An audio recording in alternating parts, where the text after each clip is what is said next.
Hi, welcome to Power of the Network. I'm your host, Tim Locker, Vice President of Broadband here at CBM. I'm excited about today's episode. I get to bring an old friend into the studio and have a conversation, Mr. Michael Kean, legacy in the industry, and I'm super excited to have him here. We've spent a lot of time in the trenches over the years, and I'm excited to bring this one to you. Michael, thank you so much for joining us. It's great to have you here. We've known each other a long time. You've known your father a long time. Yep. So retired out of the industry, 4 years now? 4 years now. 4 years now? Yes. Yep. Well, like I said, I can't thank you enough. I appreciate you coming down, and it's great to have a dear friend on the show. And there's a reason that I brought you down. Because you've done a lot with me personally. You've done a lot with our company over the years, and you're very well respected, from me. And I look at you as a mentor and a great dear friend. And so I just think it's only appropriate that you're on here because I appreciate so much of the things that you've done, and I wanted to highlight some of those things, as we get through today. So is this over now? No. Sorry. So I didn't mean to get sentimental and whatever, but you've done so much for me, and I just wanted to say thank you for everything over the years. Well, and I appreciate that a lot. But this relationship really does come from your dad. Yep. I mean, I've known him for probably 10 years longer than you. Yep. I would guess. Yep. In the industry, and so I think that it goes hand in hand, and it's all the feelings are mutual. Yeah. Well, thank you. Yeah. So if you were to describe yourself with one word, what would that word be? Honest. I would agree with that. I've got two words that come to mind. Okay. First one is grinder. Okay. So, the one thing I picked up from you and I noticed is just the absolute consistency, day to day, week to week, year over year, going out, seeing customers, and just being 100% consistent. You think that's accurate? In the industry, and as long as I was employed in sales, I think that I would agree with that. Yes, thank you. Yeah. Thank you. How much do you think that consistency, how big of a part of your success was that? 100%. And so many folks don't have that drive or that grind, as you just explained. And I don't know if it's the company that they work for, they don't have the time, or it's not there anymore. Yeah. Where do you think that quality was? Where did you get that? Where was that instilled in Michael? Well, I don't know how far to go with this, but I left home when I was 16 years old, and I had to learn how to work. Yeah. And so, I did. Yeah. And it was me. I had to take care of myself. Yeah. So, challenge, adversity, and you just faced it head on and have never looked back. That's exactly right. And I'm not an educated person. I have a high school degree, and that's all I have. And and it's just hard work.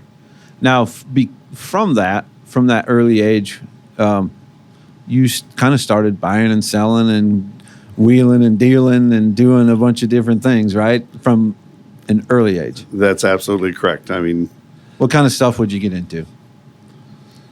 Like when you were younger and versus now? Well, I've been buying and selling cars and motorcycles since I was 14 years old. Yeah. And I traded a boat for a 49 Chevy pickup when I was 14 years old. Where'd you come up with the boat? It was my dad's. It was your dad's? But he was a sales guy on the road, and I knew that I wouldn't have much grief from that. Yeah. He liked the boat more than he liked the truck more than he did the boat. Yeah. Yeah. So what did you just keep? What did you keep the truck? Did you flip that? My dad took it, and he had it 4 or 5 years. Yeah. And but and then he sold it. It was his boat. Yeah. but that got the train started. So. It did, yes. Yeah. Still, so what kind of things are you into now in terms of side deals and? Well, I'm doing a lot of woodworking for breast cancer foundation charity, and I enjoy that. It's actually my daughter-in-law's foundation from her family. Okay. And but and it's what's called the Pink Tractor. Pink Tractor. It's in St. Charles, St. Mary's, Iowa. Okay.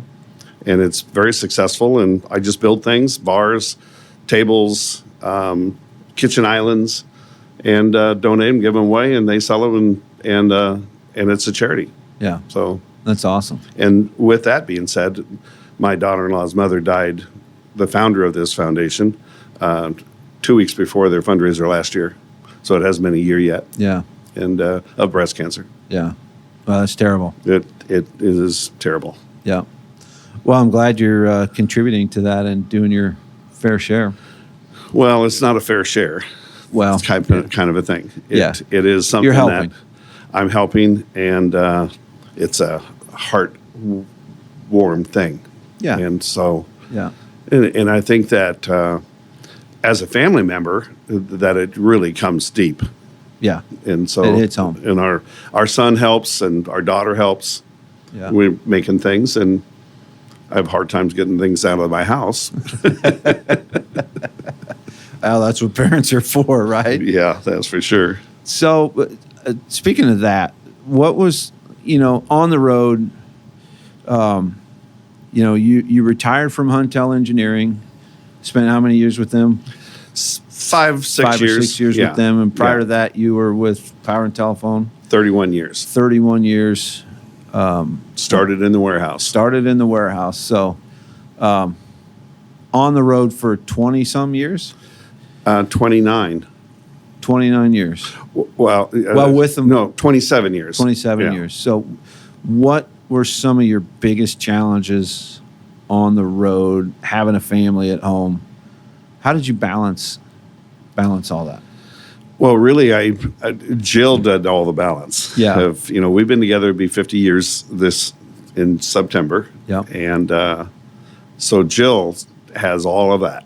And I just went out on the road and sold and helped support the family. Yeah. And that's really it. So there's becoming a theme on this show when I ask that question. Apparently behind every good salesman is a good wife. That's absolutely correct. It just can't work any other way.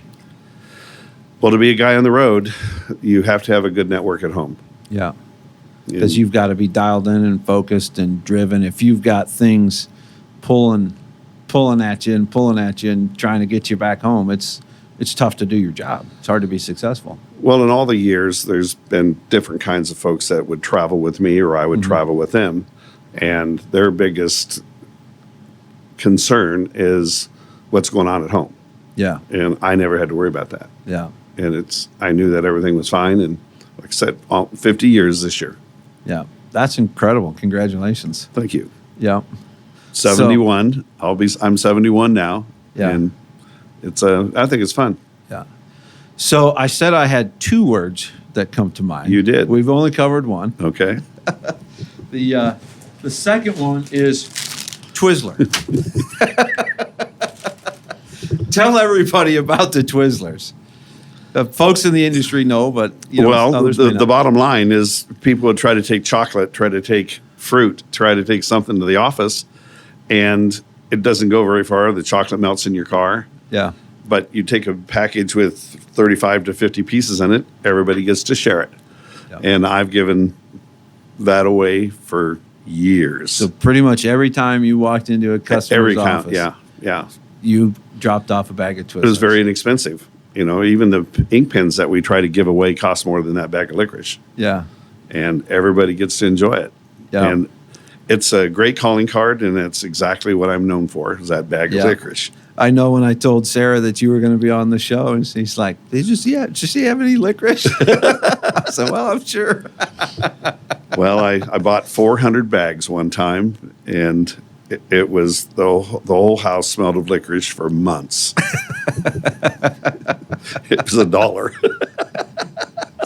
No, I think it's great because, I mean, anytime one of your customers sees a bag of Twizzlers, Michael was there. yeah, and they know that, and they think even if they're somewhere else, they still think of you. You know. Well, I do keep some around because if I hit the road and I know I'm just traveling, I'll stop in and see somebody and leave a bag of liquors, whether they're home or they're in or not, and then they know that I was there. What started that? What triggered you? You just thought, I want to be different. I want to do something. Well, I think do you remember if you when wanted it me started? I just wanted to have the smile from the entrance when you come in, and it was mostly for the office staff because they rarely get things. Yeah. Things they aren't given. That stuff goes to the back room for the techs. Yeah. And so this was my gift to the front office. Yeah. To the gatekeepers. The gatekeepers, Yeah. I was always able to get in. Yeah. As you witnessed. Yeah. No, it was great. You know, we did so much over the years, and like I said, I really appreciate what we've done. And when you brought up the honesty, I totally agree with that too, because there's really nothing hidden from, your thoughts a lot of times, right? That's correct. If there's one thing you're going to get the truth. You're going to get the truth. Yeah. Or an opinion. Or Yep, exactly. You know what? You've always been kind of a storyteller. There's always something, going on. What's the most recent thing that comes to mind that just was odd or just a little story from, what's been happening? Well, I don't know that I can answer that because I've been gone so long now. Yeah. Especially even going into engineering was an entirely different from a door-to-door sales guy. But I was just honored in the Iowa Communications Alliance with a lifetime membership. Yeah, I'd heard that. I was going to ask you about that. So expand on that. What does that mean? I don't know how I qualified for it other than I was on committees for so many years. Yeah. And, because I was a sales guy and not on there. I wasn't a telephone manager which up and other than a lawyer and an accountant, I'm the only salesperson that's ever been honored with this. And I take it with great honor. Yeah. But it's a beautiful plaque and little china crystal thing that they gave me. It's really cool. Yeah. Something, that I believe that I've worked for over the years and tried to keep that level of professionalism in the sales and with folks and follow up and all the above. But well, I think it does say a lot about what you've done for the industry, over the years and certainly appreciated by everyone. Maybe not everyone, but most people in the industry. I don't think I had many enemies. Yeah. But I had people that wish that I wasn't in sales. Yep. And I know, talk a little bit about your relationship with our own Brett Cooper. You two were competitors. He was one that he would have liked to see me not be in sales. Yeah. But there's also a mutual respect there that you guys understood. That's correct. And if, even as a competitor, if one of my competitors were broke down on the highway, I would stop and help them. Yeah. And there are folks that would just drive right on by and laugh, put their window down and, but, and I think that Brett Cooper would reciprocate the same thing. There's always been that level of respect between us and even some of the other folks along the way, Bob Matson from North Supply. It was the same way. I mean, he and I had a great relationship. We're competitors, and we just were honest with each other, and our salespeople, our customers, appreciated that relationships. When they come to a meeting and you see the vendors sitting together, there's trust there. Yeah. Be friends. Yeah. Be honest with you. We're all family members. Yeah. Well, it's such a small industry. And, I've always, I'm competitive, but I also understand you're not going to get every deal. And if you get caught up in the weeds over, every tiny little detail of a deal, there's just not room for that. There's room for competition everybody's going to win some, you're going to lose some, and just don't sweat the small stuff, I guess, is what I'm trying to say. There's some truth to that, but the economy has changed in such a way that it gets down to such fine lines in sales that there's it's even hard for the companies to put people on the road because of that expense and that cost. And so I think that is that's a difficult thing for the distributors. Yeah, the cost of travel. Talk about how important your relationships were. I know in sales, relationships are everything. But do you think, from the beginning of your career towards the end of your career, is there a change in the value of those relationships? Or, there's certainly been a change in purchasing behaviors. Well, yeah, the people that are purchasing now, there's no relationship involved with the sale. It is, I believe, it comes to cost. Yeah. And is that driven from their office? I don't know that. If it's something that they feel that they need to save their company as much money as possible, but the loyalty in the sale is no longer on the table. Yeah. That's an opinion. Yeah. And so, but it's not just cost, because just as soon as there's a problem, they need to have trust. Yes. From their salesperson and the willingness to be there to help them with the problem. But when you can't get something, you just can't get it. Yeah. But there has to be trust. Yeah.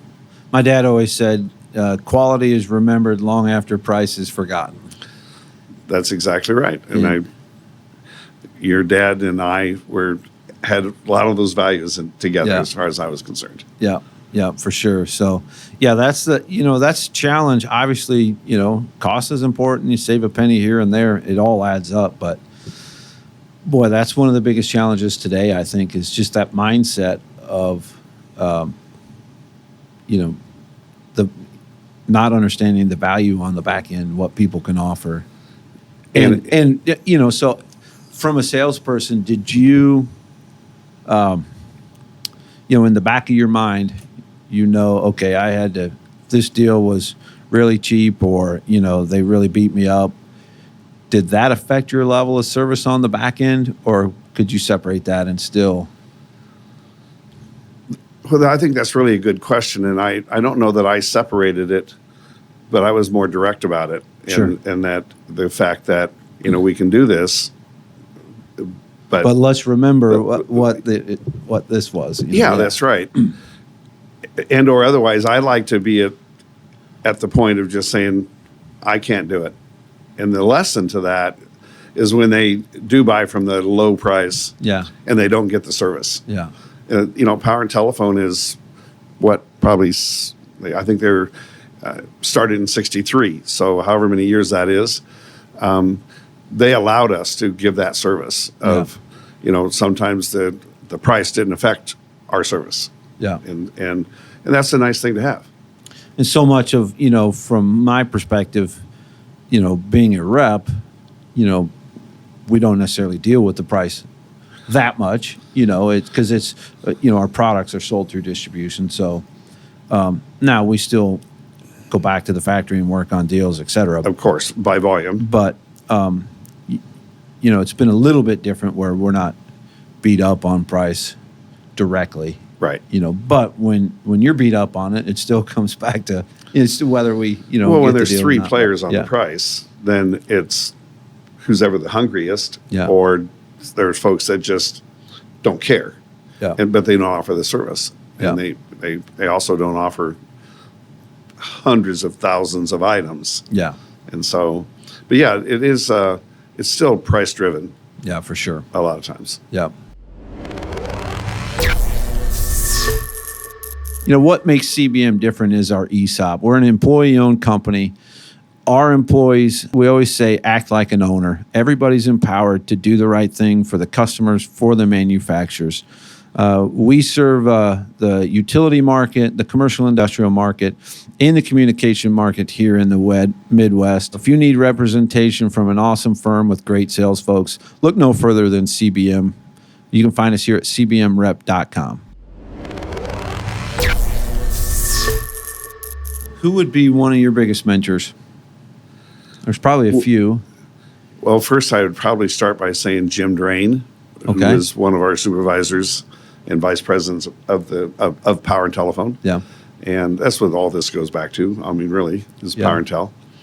But Doug McPhee at Power and Tel, again, is an incredible mentor to a lot of people. Yeah. He really is. One of the kindest people on the planet. There's no words to define Doug McPhee. Yeah. Other than an honest, and, even he would tell you he couldn't outsell me. Even Doug would say it, Yeah. Sometimes that darn Michael. But yeah, I would say Jim Drain and Doug McPhee are two of my people that I respected the most. Yeah. No, that's great. That's great. Do you, you've obviously affected me in my career. Are there other folks that you've mentored or that you're aware of? Or? Well, there's been lots of folks that have traveled with me, and whether or not I left an impression with them or the honesty thing that you keep bringing up or other folks, that's what it is. And so I'm sure that there's folks out there, yes, but I can't put names on them right now, but sure. You have to work for it, for that reputation. Yeah. And so get that phone call, they know that entity, that group will work hard for us. Yeah. And that's what the distributors do in general. Yeah. And so if their salespeople have freedom. Yeah. So. Yeah. Well, and that's, freedom as a salesperson is a wonderful thing,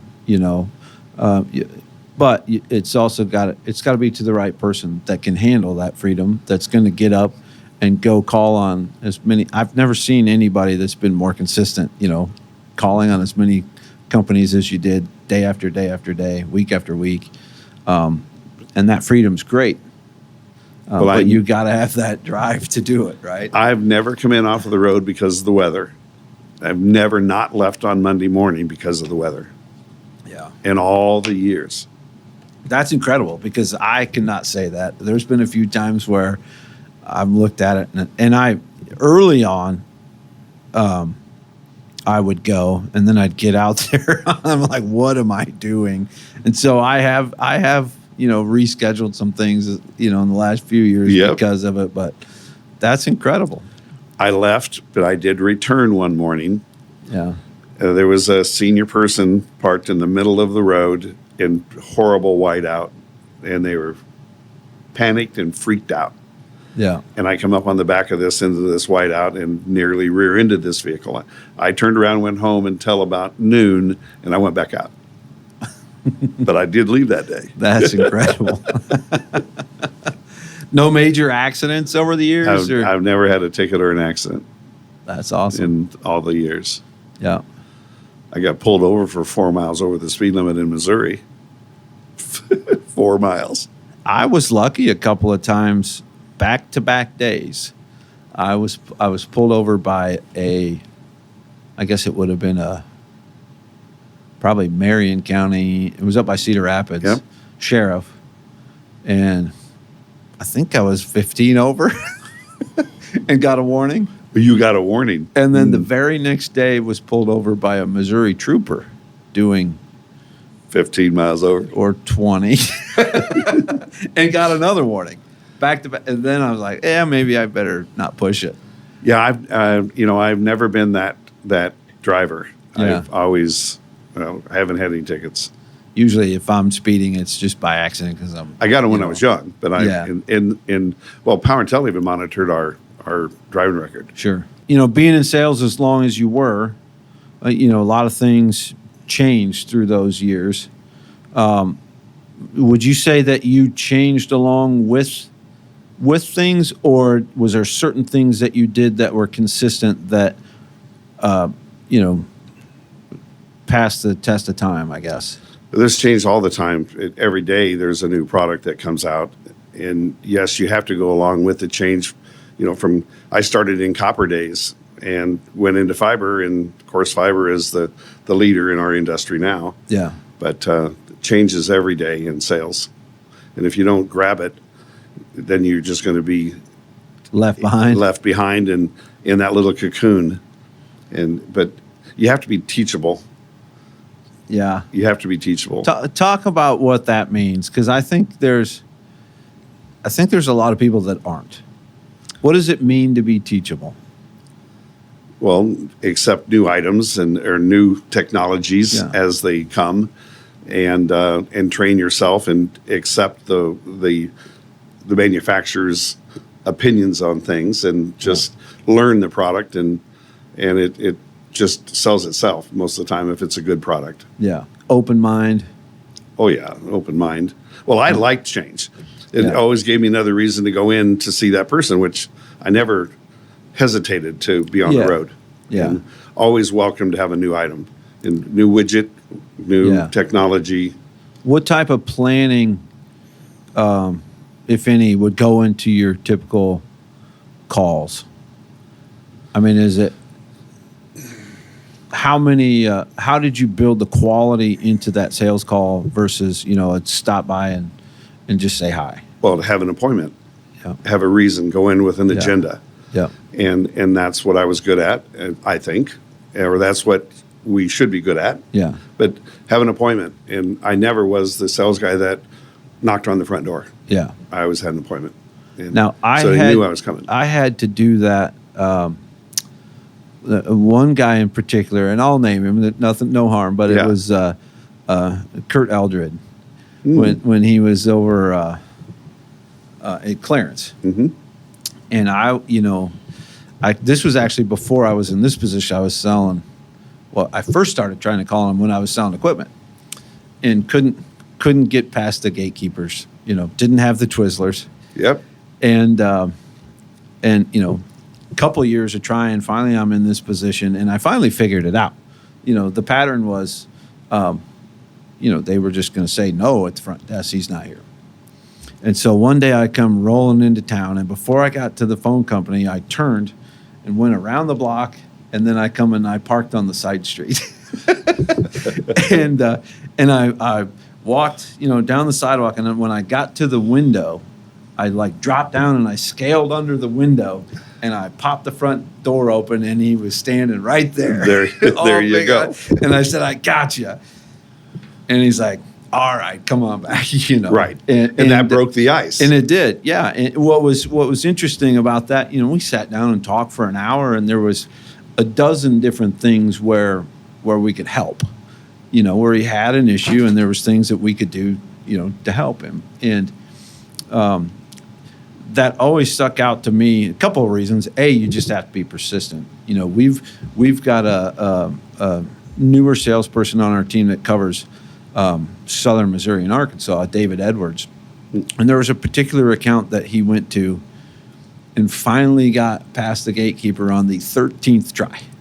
Oh, my goodness. Yeah. So the 13th try is a charm, That's right. But it just goes to show you have to be persistent, but I also think, more and more, there's obviously relationships that develop further than others, and you've got so many friends that are, managers and customers and et cetera. So some of those visits do just turn into a friendly chat, obviously, but more and more people's time is so important that, I feel like you have to have a plan, an agenda, a reason. They don't want their time wasted, just, so. That's absolutely correct. And that's where the appointment is. And a lot of times, if you do get to the manager for the appointment, they're going to ask you, what do you want to cover when you come? Yeah. So again, having so many widgets that we've had over the years, it allows you to, you could even ask, is there anything that you guys would like to see? Any direction you're going, that I can help you with? Yeah. And if they're honest with you, then they're hungry. They want to see how you can help them along the way. Yeah. And of course, was one of the things that I was good at, or we were good at together. Yeah. We were always able to deliver good products and what the customer wanted. Did you ever have any professional sales training? No. No. No. No. Do you think you could have benefited from it? No. Well, then I'm glad they didn't waste the money. I don't think you can teach somebody how to sell. They can learn. I don't think you can teach them. I agree and disagree. Last year, we invested in sales training for all of our outside folks. A little plug, it was an action selling process. But, and I think you're right. I think there's aspects of selling that come natural. And you either get it or you don't. Yes, and that's the direction I went on that question. Yeah. But I will say, I mean, I've been doing it for a long time now, and going through that training, you look at it. There's no quick fix, no solution that if you do this, and this, you're going to get sale. That's just not a reality. But I agree. What they provided in that training, I felt did kind of bring it all back together. There's certainly steps to the sale that have to happen in order for it to be successful, or more, your success rate to go up. And I think focusing on those steps makes a difference. I've seen just having that knowledge and being in sales calls, the past year after that, I have seen the mistakes are more obvious, I guess, Yeah. Well, I've attended little seminars where even the ICA would put those on, or back in the day, the RITA organization, where we would ad-lib items and things and encourage somebody to be interested in something. Yeah. And those are useful. I think that you can learn, because everybody has a different approach to selling. And there's the aggressive people, and then there's the folks that just wait for something to come to them. Yeah. And that doesn't work. That doesn't work as well. No, it doesn't. So talk a little bit. You'd mentioned the Pink Tractor Foundation before, but you also do some work at the fairgrounds. Oh my goodness! Yes. For the Telephone Museum. Talk a little bit about the Telephone Museum. What it is, what's there, and the work that you do on that. Okay. Well, first, it's a small mini little telephone company in Iowa back in the day, Harper Telephone in Harper, Iowa. And the building was moved to the State Fair, I believe, late in the 70s. And I've managed the little museum for scheduling and repairs and different things for 13 years. And they put a big museum by fundraiser in the back that allowed us to put in, I mean, it's huge, but lots of phones and old switchboards and tools, and we even had a splicer trailer in it at one time. Really? Yeah, I got rid of that this year. Take up too much room? Yes. and so, we got rid of that. And that was donated by Jerry Mellick. Okay. Yeah. At Liberty? Liberty. Yep. But the State Fair is, they give us a lot of freedom, but they don't know anything about the old telephones, and so they don't even interfere. Yeah. But it's been a lot of fun. Jill and I, we're very dedicated to it, and you have to have a passion for I'm a free volunteer. Yeah. I manage all 11 days at the fair, and I'm there every day. So, Jefferson Telephone used to have their museum, or all, was it all in the basement? If I remember. envy that museum. So I wondered if they still had all that, or if some of that has come to you. No, Bill Dobendick has put in a true museum in his basement of the new building. Yeah. Okay. And anybody can go there. Yeah. And if you know, of course, everybody knows the telephone folks. Yeah. You can go to the front door and say, "I'd like to see Bill's museum." Yeah. It's amazing. I got to go through it once. It's been a long time ago, and I didn't know if it was still there. No, this is different. Yeah. Okay. Yeah, this is new. And all in oak cabinets. It's beautiful. Yeah. I envy it. Years ago, one of it would be my wife's great uncle, so my father-in-law's uncle, she'd passed away, and we were going through the old barn, and there was an old crank phone, beautiful oak deal in the barn, perfect condition. Oh, man. But I was unable to get my hands on it, so it ended up with one of the other cousins. But it was beautiful. It was neat. Well, we probably have somewhere. My wife was a big Elvis fan, and we had an Elvis phone. An Elvis phone that would sing Jailhouse Rock, and he would shake his hips. She had it on the kitchen table for years. We would welcome that as a donation. I wonder if we can find that anywhere, if I finally made her get rid of it. And your name would be put on it as well. Well, I don't know if we need that noted, but yeah. No, it's really good and the folks that come in, the elderly folks that come in are fun because they know what they are. Yeah. But the young kids, we have a museum that someone from South Slope donated 70 or 80 decorator phones. Yeah. And they're just amazing. And all the little kids just love them, and all the Mickey Mouse stuff. And so it was. I remember one of those when I was a kid. We had a Mickey Mouse phone. Sure. It was a push button, but yeah. I get donations all the time, and now it's to the point of quality, and so I don't want repairs. Yeah. And so, but it works nice, and it's fun, and I dedicate a lot of time to that, and I enjoy it. Yeah, that's great. That takes an awful lot of your time, obviously, and every day of the fair, it's a big commitment. So, the rest of us really appreciate that. Well, I don't have to. The State Fair does not expect it. Yeah. But, I think that it's necessary. Yeah. It's changed significantly since Jill and I started with at the fair. That's great. Yeah, it's enjoyable. Yeah. You working on any cars right now? No. More focused on the woodworking? I'm on the woodworking. I got rid of a lot of my old stuff, and I've just got a real classic 60 Chevy station wagon. Yep. And it's beautiful and low miles, one owner car. Yeah. And I still have a lot, but I'm not working on any of them. Yeah. But I've been putting my time into my 60 Chevy. Yeah. It seems like over the years, you kind of go in spurts. When you say you get on a train and you kind of ride this and do it for a while, and then maybe you're working on a car for a while, and then you're doing something else, and you kind of a jack of all trades, really. Well, my true passion are the cars. Yeah. And I can make money on those, on the cars. And they cost a lot, but I can still make money on them.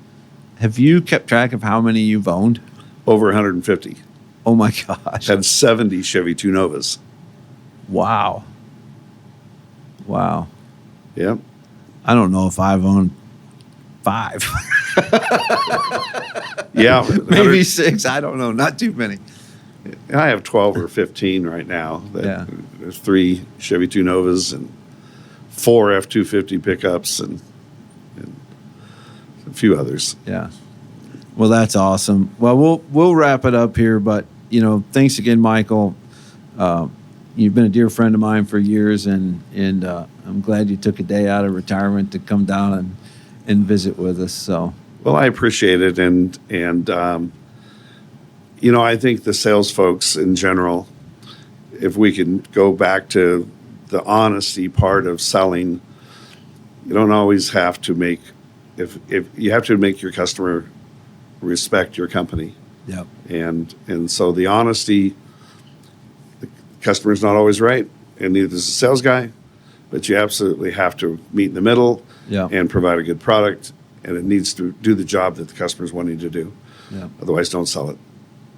Yep.